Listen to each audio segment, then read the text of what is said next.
পার্টির সর্বপ্রথম গ্রেফতার আমি।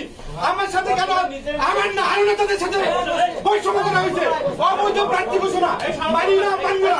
আমার যে সিনিয়র নেতা কে পার্টিতে না, এটা অন্যায় করা হয়েছে।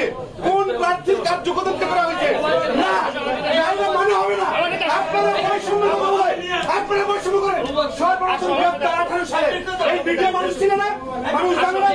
আপনারা পরিকল্পিত ভাবে আপনারা পরিকল্পিত ভাবে সিনিয়র নেতাদেরকে আপনারা বাদ দিচ্ছেন না। আমার গাজীপুরের নেতা কর্মী আসা পর্যন্ত আমার সঙ্গে অন্য মানুষের ঘোষণা হবে, আমি যাব না। আমার নেতা কর্মী গাজীপুর থেকে আসতেছে, আপনারা অবৈধভাবে এই সংগঠনের স্থায়ী কমিটির মেম্বার সর্বপ্রথম গ্রেফতার মাহফুজুর রহমান খান, রাশিদ খানের সাথে আজকে আমার আসন অন্য মানুষের ঘোষণা হবে না। আমার গাজীপুরের নেতৃবৃন্দ আসেন পূর্ব পর্যন্ত আমি লড়বো না, অবৈধ প্রার্থী ঘোষণা মানবো না, কেউ মানবে না।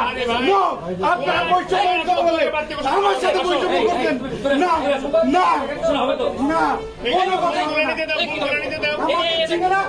আমাকে চিনে না মিডিয়া, সংগ্রাম করছে ওনার সাথে আন্দোলন। আমি মাহফুজ ঢাকা বিশ্ববিদ্যালয় থেকে 6 বছর আন্দোলন সংগ্রাম করছি। আমি ভিতরে যাবো কেন?